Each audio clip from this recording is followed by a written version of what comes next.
happened with Gilbert Arenas, no one's shocked about.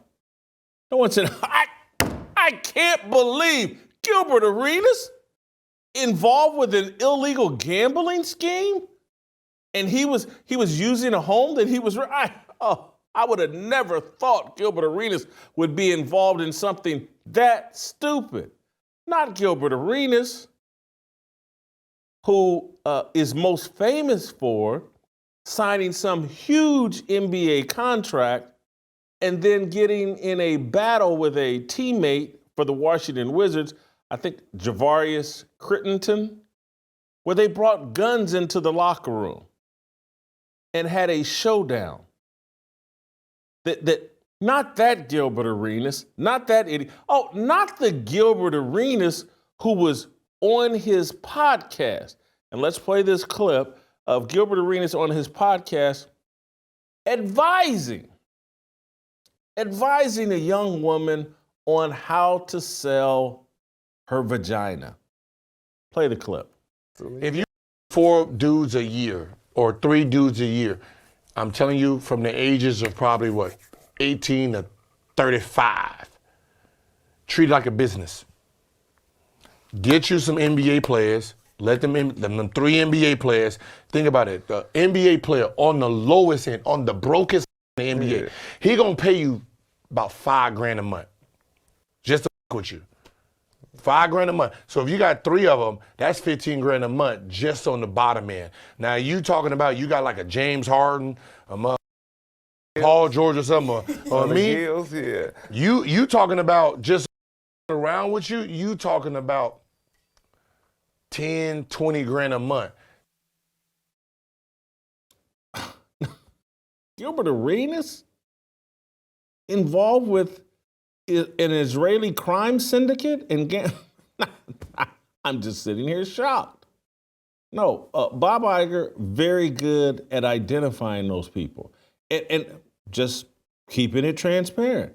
When I have to look back at my 2 different stints at ESPN, maybe I fit. I checked the box for the clown car because I certainly had a podcast called Real Talk, and it didn't go as far as Gilbert Arenas, but maybe it did. You've sat here and heard me say that, my buddy Strip Club Rick, he'd come on my podcast and give advice on which strip clubs to hit up in Las Vegas where you might get a little extra in the champagne room. So, again, I'm not talking about things that I don't know. I'm talking about exactly what I do know.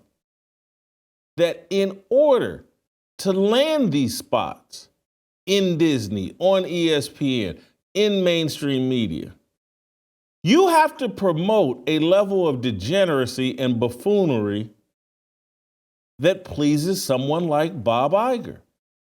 And I have to, I can't distance myself from it, that at one point I was this kind of buffoon where I fit on the clown car. No matter how good of a journalist I was, no matter how moral I was in comparison to everyone else, I fit on the clown car. I didn't realize at that time that, hey, Jason, hey, you do some nice journalistic work and it's really great, it's powerful, you challenge the authority, but you also play the game. You fit in the degeneracy clown car. Gilbert Arenas would be someone else I would put in that same category as he reverted to factory settings that we saw with the Washington Wizards. He's always been a bit of an idiot. And even with this arrest, he puts out a silly video, and it's a short one, but he puts out a silly video of him getting released. Let's play SOT number 2. Free. You better not. Can't hold me, baby. You can't hold me. Hello. And he puts that out and says that, hey, this doesn't have, on Twitter, this has nothing to do with me. They don't got SHYTE, I think he said, on me. I just rented a house. I didn't say this in the opening, but I did want to say this. Just, I feel like Gilbert Arenas is, the government is just putting pressure on him. They want him to squeal or snitch. And so they put this one conspiracy charge on him. And, by even putting out this video the way that he did, it's like, this dude is stupid because he's involved with, allegedly, it seems like some serious organized crime elements. And you're putting yourself on video celebrating your release and then telling everybody, they ain't got nothing on me. And these organized crime people are looking at this video and saying, oh, this dude snitched. He went in there and cooperated. That's why he's out so quick, and that's why he's celebrating. Gilbert Arenas just isn't smart and never has been. Talented, but not smart. He seems to be the perpetual class clown, and I don't know if you saw the Netflix special on his incident with Javaris Crittenden. And, watching that, I always got the sense that Javaris was this young man who just wanted to make a living. And Jason, I'm sure you've seen guys in the locker room, we've had teammates. They're funny, and they're good to be around for about 15 minutes.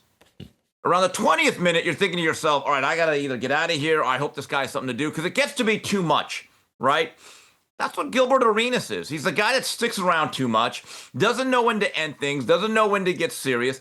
The other question I have is that, and I didn't read the whole report, but isn't being an accessory a crime? Isn't just like renting something that's used for a criminal operation, that in itself, and again, we're not saying he ran the craps table. But I think that you talk about reverting to factory settings. Jason, when did he ever change from factory settings? He's been this guy from the very beginning of his NBA career. This is about 20 years in the making, isn't it? No question. And it's the curse of talent. And I used to say this, and people thought, and I said it once I got older and past my college football career. But I realized, like, man, what a blessing God gave me.